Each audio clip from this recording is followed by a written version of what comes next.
Բարև բոլորին, այսօր ուզում եմ պայմանավորված, ստեղծված իրավիճակով եւ բոլորիս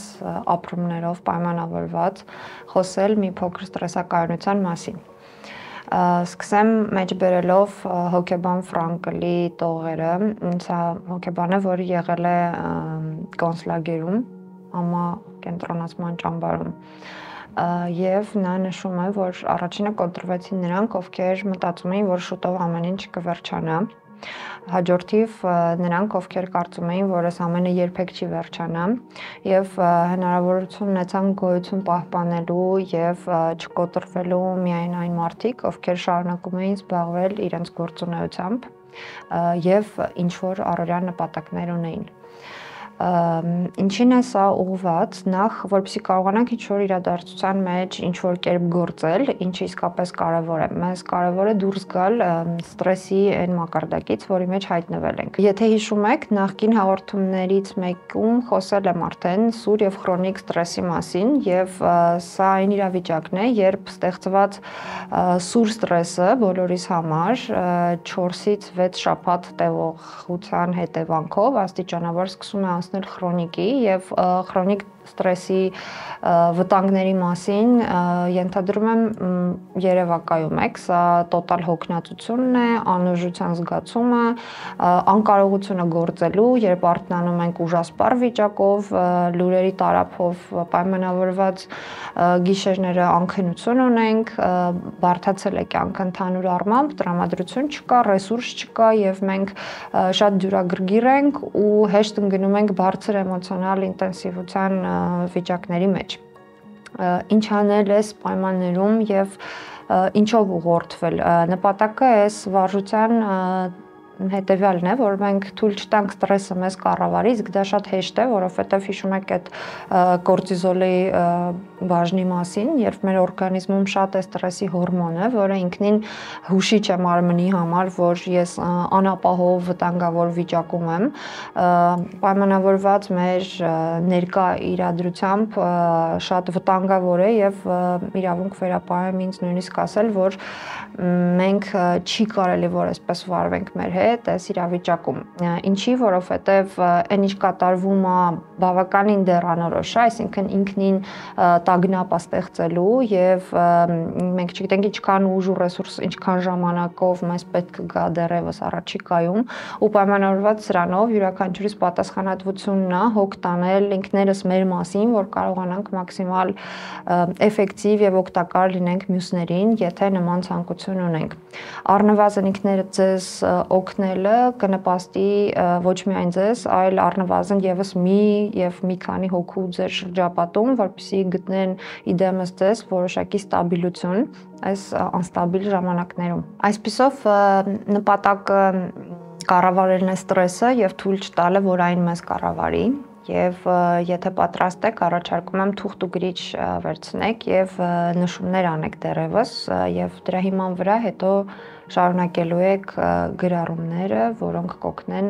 բարձրացնել ստրեսակայունության մակարդակը եւ նպաստել հենց այն կառավարմանը, որի մասին ասվեց։ Թուղթ ու գրիչ եթե արդեն ունեք, նշում եք հերթով, ինչն է ինձ ուրախացնում, ինչն է օգնում ինձ հանգստանալ, ինչն է ինձ տալիս ստաբիլության զգացողություն, ինչից եմ ինձ մեղավոր զգում, ինչի հետ կապված,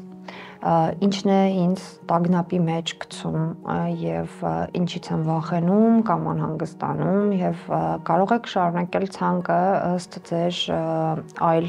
առկա զգացողությունների եւ հույզերի եւ նախապատրաստված լինել դուրս գրելով հնարավորինս շատ տարբերակներ, սա հնարավորություն է տալու հենց իրավիճակի մեջ արդեն ծանոթ լինել, որ այն ինչ կատարվում է իմ հետ հիմա, հենց այն է, ինչն ինձ տագնապի մեջ է մտնում կամ հենց այն է, ինչից ես ինձ մեղավոր եմ զգում եւ մոնիթորինգ անելով այս իրավիճակները, նաեւ իմանալով ինչպես ինձ հանգստացնեմ կամ ինչից կարող եմ այս պահի մեջ մի փոքր ռեսուրս հավաքել, ինչը կարա ինձ ուրախացնի հիմա,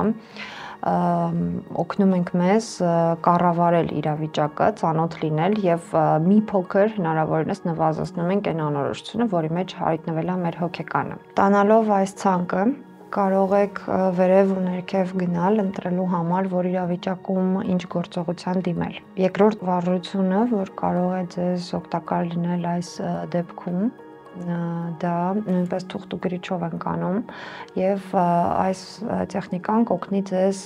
որոշակի կարգավորում տալ այն քաոսին, որ տիրում է ձեր մտքերում եւ կյանքում։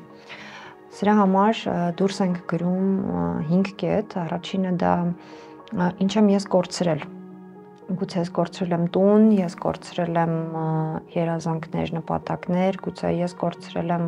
խաղաղության կամ վստահության զգացումը ներսումս, գուցե ես մտերիմ մարդ եմ կորցրել ու բոլոր դեպքերում ճանաչողությունը այս հարցում առաջնային է, որը կնպաստի ընդունմանը եւ այսպիսով նաեւ արագացված ապրմանը ստեղծված իրավիճակի եւ ձեր ունեցած զգացողությունների դրա հետ կապված։ Այսինքն դուրս են գրում ինչ եմ կորցրել եւ ընդունումից հետո սկում ենք մեր կորուստը եւ սա ժամանակատար է, բայց արժի սկսել ապրել էմոցիան, հիշելով, որ միայն այդ պայից հետո դրանք վերջանում են։ Չենք ճնշում, ընդունում ենք ու ապրում ենք այն ամենը, ինչ կատարվում է մեր ներսում, պայմանավորված մեր կորուստների հետ։ Երկրորդ կետով գրում ենք, թե ինչ ես ունեմ։ Այսինքն անկախ մեր կորուստներից փորձում ենք գտնել այն ամենը, ինչ դեռ ունենք։ Հնարավոր է ես այս պահին, հենց այս պահի մեջ ունեմ մի անկյուն, որտեղ կարող եմ հանգիստ լուռ նստել, կամ հնարավոր է ես չունեմ լռություն, բայց ես ունեմ ինչ-որ մտերիմ մարդ, ում հետ կարող եմ խոսել։ Հնարավոր է ես ունեմ մի բաժակ տաք թեյ եւ սա այն է, ինչ ես ունեմ, բայց ամեն դեպքում դուրս գրելը, ճանաչելը այն ինչ ես ունեմ գուցե ուժեր կամ ունեմ մտերիմներ կամ ունեմ նպատակներ, այս ամենը ցանկացած կետ, որ կգտնեք ձեզ համար, կարող է օգտակար լինել։ Հաջորդիվ գրում ենք, թե ինչ ես կարող եմ։ Այստեղ դուրս ենք բերում մեր ռեսուրսները, ցանկացած եւ բոլոր, ֆինանսական, տեխնիկական, մարդկային ուժի, մասնագիտացման, բոլոր դեպքերում, էմոցիոնալ այդ թվում, ռեսուրսների հաշվարկը շատ կարեւոր կարող է լինել եւ ձեզ տալ որոշակի ստաբիլության զգացում, որ ես ամեն դեպքում ունեմ կարևոր բաներ ինձ համար, նույնիսկ եթե դրանք ինձ չեն բավարարում, դրանք կան, կարևոր է դրանք ճանաչել։ Մյուս կետով գրում ենք այն ամենը, թե ես ինչ եմ ուզում, այսինքն մի փոքր բրդում ենք մեր հոգեկանը, որ սառած, քարացած, ստրեսային, այս կորտիզոլով լի պահի մեջից մի քիչ շարժվի դեպի ապագա երևակայության հաշվին, ու ստեղ հարցնում ենք, թե ինչ եմ ես ուզում։ Ինչպես կարճատև, այնպես էլ երկարատև կտրվածքով կարող ենք սա դիտարկել ու մեր ցանկությունների մեջ կարող են մտնել նպատակներ, երազանքներ, օրինակ ես ուզում եմ ինչ-որ դրական բան անել այլ մարդկանց համար կամ ինքս իմ ընկերների, ընտանիքի եւ բոլոր ցանկությունները կարճաժամկետ եւ երկարաժամկետ կտրվածքով դուրս ենք գրում նույնպես մեր համար։ Եվ վերջապես հարց ենք տալիս ու նորից գրավոր պատասխանում, թե ինչ եմ ես անում։ Հաճախ նման իրավիճակներում մենք նույն ստրեսի պատճառով, այսինքն կորտիզոլի, տագնապի, մեղքի զգացման, այն բոլոր նեգատիվ ապրումների մեջ, որ մենք հայտնվել ենք, այդ թվում անկարողության զգացումը նույնպես ծագում է այս բոլոր օրգանիզմի հակազդումներից, սա նույնպես մեզ բերում է անգործունեության զգացման կամ հակառակ դեպքում մենք շատ գործունյա ենք, հիպեր ակտիվ ենք, բայց մեր գործունեությունը պակաս էֆեկտիվ է, այսինքն քիչ էֆեկտիվություն ունենք եւ դուրս գրելով թե ինչ եմ ես անում կամ ինչ կարամ անեմ հիմա, մենք նպաստում ենք ավելի ուղղորդված գործողությունների ինքներս մեզ եւ այս շարքում դուրս են գրում նույնպես ամեն մանրունք, որ կարծում եմ կարող եմ անել եւ փորձում եմ պլանավորել գործողություններս ու ընթանալ այս ուղով։ Այս վարժությունը նույնպես շատ էֆեկտիվ է հենց այս քաոտիկ խառնված իրավիճակը մտքերի մեջ դասակարգելու եւ մի փոքր ունենալու հենման կետեր, որոնց շնորհիվ մենք ամբողջովին տոտալ անկարողության զգացմանը չենք տրվի եւ կամաց կսկսենք ապրել ու հավաքել ռեսուրսներ, շարունակել ապրելու համար։ Եվ երրորդ վարժանքը կամ հմտությունը, որ կառաջարկեմ, ակտիվ եւ ուշադիր էմպաթիկ կապն է մեր մտերիմների հետ։ Մենք սրա մասին էլ նախորդ հանդիպումներում արդեն խոսել ենք։ Փորձեք էմպաթիկ լինել, լսող, հարցեր տվեք եւ սրանով շատ կնպաստեք եւ ձեր մտերիմին, որը դժվար իրավիճակում է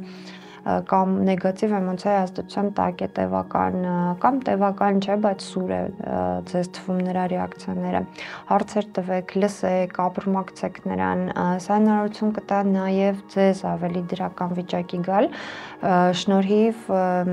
այս էմպաթիայի, լսված լինելու, ալտերնատիվ մոտեցում հանդիպելու եւ ամեն դեպքում մենք սոցիալական էակներ ենք եւ մեր ինտերակցիաները իրար միջև շատ նպաստավոր են մեզ, այսպես ասած, ներքին մարսողության հարցերում, որ կտա հեշտացված հնարավորություն ապրել, դասավորել ներսումս այն, ինչ կատարվում է։ Այսպես փոքր բաժիններով ընդունել, ապրել, մարսել այն, ինչ կատարվում է եւ մնալ ռեսուրսում, լինել գործունյա, անել այն, ինչ կարամ, այնքան ինչքան կարամ եւ այնքան ինչքան ուզում եմ, շատ կարեւոր է որ հասկանանք, որ ցանկացած մարդու մոտ ռեակցիաները կարան ամենատարբեր լինեն եւ յուրաքանչյուրը իրավունք ունի տալու այն արձագանքը, որը նրա մարմինը առաջացնում է, հա, հիշելով, որ էմոցիան ռեակցիա է եւ մենք կառավարում դրա վրա չունենք։ Ընդդիմանալով այլ մարդկանց զգացողություններին, մենք նաեւ ինչ որ իմաստով մերժում ենք մեր ապրելու հնարավորությունը, ել չեմ ասում, որ նրանց էլ ենք բավականին վնաս պատճառում, այսինքն հիմա շատ քաոտիկ, իմպուլսիվ էմոցիաների ժամանակ է, հաճախ է դա հանդիպում այս շրջանում եւ օգնենք ինքներս մեզ առաջնահերթ եւ մեզ շրջապատող մտերիմ մարդկանց, որպեսզի այս շրջանակը փոխօգնության կամ փոխընդունման տարածվի եւ բերի իր դրական հետևանքները։ Յուրաքանչյուրս անում է այն, ինչ կարողանում է եւ փորձեք ձեզ չծանրաբեռնել, հնարավոր է մեղքի զգացումը ձեզ դրդի ավել գործողությունների, քան այս պահին հերիքում են ձեր ռեսուրսները։ Սրա մասին կխոսենք հաջորդ անգամ, խնդրում եմ բոլորիդ գոն լինեք, ուշադիր ձեր պահանջմունքներին, ապրեք ձեր հույզերը, բարի լինեք եւ հնարավորինս համբերատար ռեսուրսավորման հետևանքով եկեք պինդ լինենք, օգնենք մեզ կառավարել ստրեսը եւ հնարավորություն չտանք, որ այն կառավարի մեզ, ամենայն բարիք բոլորիդ, համբերություն եւ մինչ մյուս հանդիպում, այսօր այսքանը։